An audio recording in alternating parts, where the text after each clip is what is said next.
I'm sitting on my sticky mat on the chair. You don't need it, but I've been feeling like I'm going to slide off the edge sometimes when we do those, that back incline position.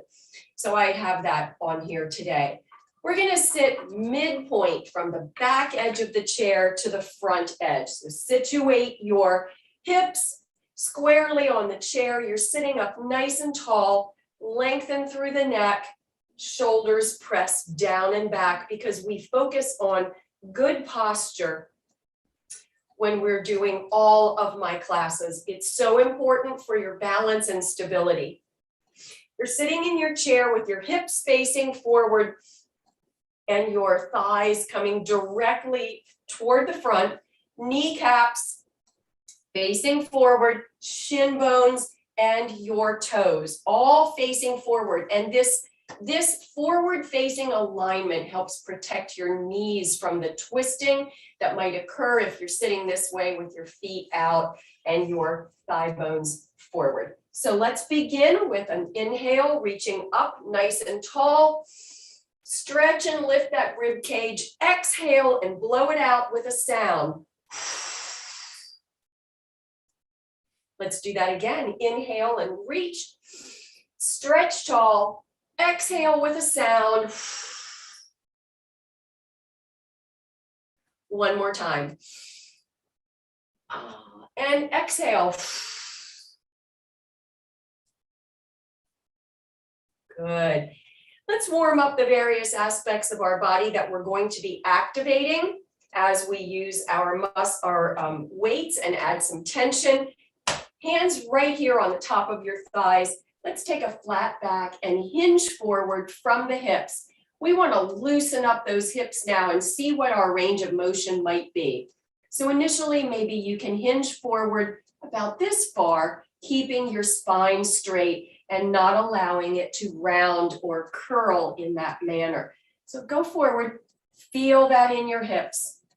Use your hands and press back up into the seated upright position. Know that we will be doing that same movement with the addition of weights.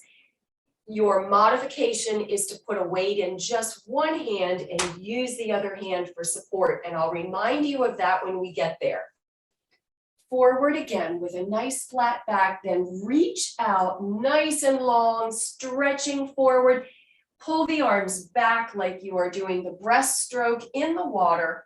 Let's go forward again, reach around your hips. One more time, reach forward and around back to your hips.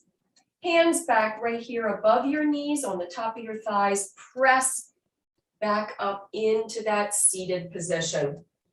Nice work. Let's go slightly forward again. And now we are going to round the spine in that cat back stretch that you might know from yoga. So slowly curling your spine in the rounded position. You're going to press in with your belly button. Feel that round curve from your tailbone to the top of your head. And unlike me, I'm stretching my neck around to look up at the camera. You have your head and the neutral position at the top of your neck. And once you have achieved this fully rounded position, go ahead and drop your head even more.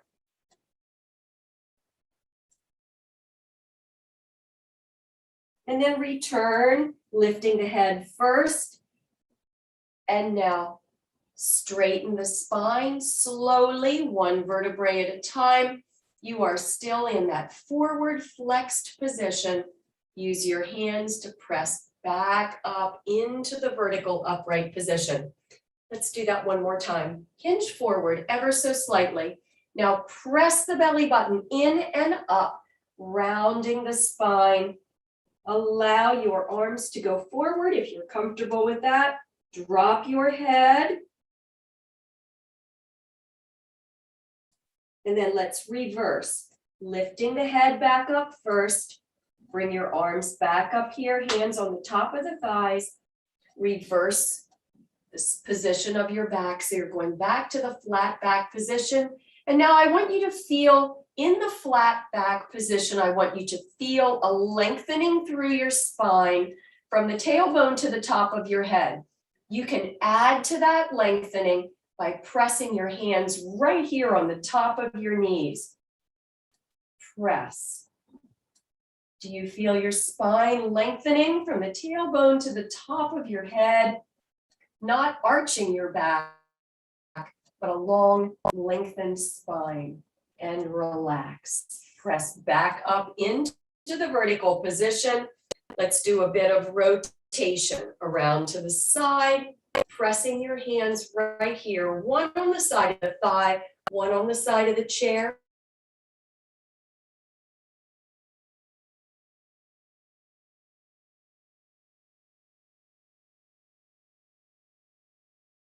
Release, and let's go to the other side. Rotate around and press. And let's go back forward. Let's loosen up the neck, looking to the side, chin over the shoulder. Drop the chin so you're looking down at the floor. Back up, chin is now level, and tilt up just a little bit. Being careful and mindful always not to compress the back of your neck. So the chin is just slightly elevated. Your gaze is right around where the wall meets the ceiling. Unless you have like 15 or 16-foot ceilings, then maybe not. And back to level. Rotate around through center, over to the other side, and let's do that same stretch. Tilt the chin down, looking toward the floor. Chin back up to level, and then ever so slightly tilt upward, being so mindful of compression in the back of the neck. Be very cautious. Return to level, and let's go forward. Now, ear tilt right down to the side. It's like you're trying to get your ear to the top of your shoulder. Take the other arm and reach out to the side. Feel how that increases the tension, deepening the stretch right here on the side of your neck. And release. Let's go to the other side. Ear down to the shoulder. Reach out with the opposite arm.